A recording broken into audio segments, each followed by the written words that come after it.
l'abbé leur a dit, on ne mate pas le Diola, on dialogue avec le Diola. Tout à fait. La devise des Diola, c'est qu'on ne mate pas le Diola, on dialogue avec le Diola. Si ceux qui l'ignoreraient, qui consultent les archives coloniales qui sont à Dakar, ils verront que les Français, leurs prédécesseurs, n'ont jamais réussi à mater les Diola jusqu'à ce qu'ils nous quittent. Et les symboles sont là. Le roi Siale Bédiata, on a voulu mater, ils n'y sont pas réussis. Il est mort sans répondre à leurs questions. En 1903, Senghor n'était pas encore né. Il y a une dame du département de Bignona, Madame Badji, novembre 1918, en pleine Première Guerre mondiale, arrêtée par les Français, n'est-ce pas, internée au Mali. Elle est morte. C'est la seule victime casamassaise qui est morte à Tombouctou. Et quelques années plus tard, l'a suivi sa petite sœur, celle qu'on appelle la reine Aline Sitoé Diatta. Et là encore, je le firme. Et je dis, je lance un défi à la jeunesse de demander le gouvernement du Sénégal qui leur avait dit que la reine est morte en 1944. C'est quelque chose qui est complètement faux. Qui lui poursuivent Abdou Diouf, qui a dit qu'il fera tout pour rapatrier les cendres de la reine si c'est où cette reine se trouve. Donc cette histoire aussi, elle est fausse. Elle n'est pas morte. Parce que le gouvernement du Sénégal constitué ne l'a jamais arrêtée. C'est les colons qui les ont arrêtés. Nous avons les Casamassés, nous les Diola, on a affaire avec la France. D'accord. Donc voilà, beaucoup d'interrogations, des questions auxquelles la jeunesse sénégalaise dans son entière doit poser à leurs dirigeants qui les dirigent depuis 1960.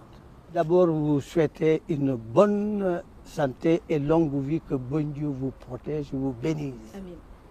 Puisque c'est un événement auquel je ne pensais pas, parce que c'est une femme. Oui. Et donc, toute ma vie, je me bats pour les femmes. Tout à fait. C'est moi qui me suis battu jusqu'à trouver le dossier authentique de l'arrestation de la reine Aline Sitoé Diatta et de ceux qui l'ont suivi, 65 personnes. On parle de la légende, non, 65 personnes. La première rébellion casamassée contre les Français, c'est la rébellion de la reine Aline Sitoé Diatta qui a entraîné son arrestation. Voilà. Et donc, je suis très heureux qu'une femme, enfin, vienne m'interroger pour que je lui dise toute la vérité sur la Casamance et surtout sur la reine. Elle n'est pas morte. Je lance un défi, le gouvernement du Sénégal, les gouvernements du Sénégal me donnent la preuve où elle est morte, où elle a été enterrée. Moi, je sais qu'elle est libérée en 1946, alors que dans le document officiel du gouvernement publié à l'époque par Moustapha Niasse vivant, on vous a dit qu'elle est morte en 1944 ou au Mali. C'est faux à 100%, enterrée le 26 mai 1944. C'est faux. Donc, les Français qui l'ont arrêtée l'ont libérée officiellement en 1946. D'accord. Puisque la preuve a été faite, son mari qui était avec elle dans la prison de Caille en 1946, lui a été autorisé de regagner la Casamance, pas elle. Donc, Abdou Diouf s'est fait démentir de ce qu'il avait dit quand il a été contraint d'aller serrer la main de son mari qui était avec elle dans la prison de Caille. Demandez donc aux Sénégalais, alors que tous ces Casamançais-là ont été jugés quand? Au mois de juin 1943 au tribunal militaire de Saint-Louis.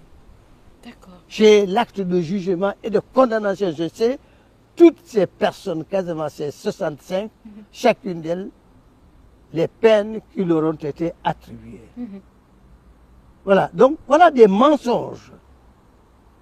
Je vous remercie parce que vous m'avez donné l'occasion de faire cette conclusion.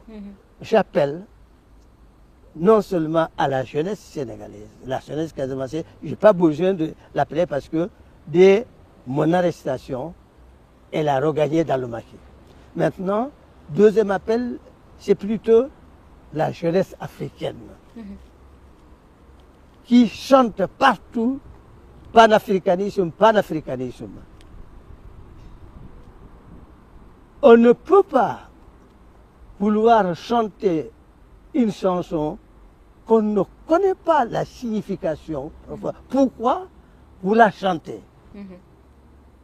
Le panafricanisme dont il chante, ce sera l'unité des peuples de l'Afrique. Tout à fait. Ce ne serait pas l'unité des États que les colons ont installés dans leur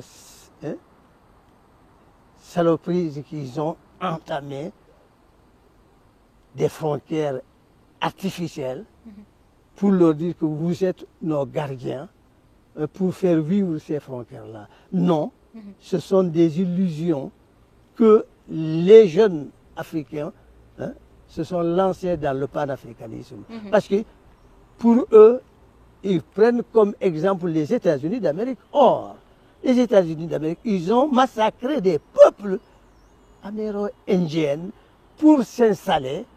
Donc, quand les ennemis massacrent les populations, le seul fort qu'ils ont, c'est de s'unir et bâtir un État sur les cadavres des populations de ce continent. Si nous les Noirs, surtout, on sait, on fait comme slogan l'exemple des États-Unis, vraiment, je leur demande quel est le professeur qui leur avait enseigné ça dans les universités africaines. Parce que s'ils savaient l'histoire des États-Unis d'Amérique, pourquoi ils sont nés, ils n'auraient jamais souhaité que cela se fasse. Donc, pour moi et d'autres, je ne suis pas le seul, heureusement, c'est la liberté des peuples africains, eux-mêmes libres, et ils s'assoiront chacun libre pour discuter ensemble libre quelle forme de relation qu'ils pourront bâtir ensemble dans notre continent africain. Sinon, eh bien, ils ne réussiront pas. Tout à fait. Voilà.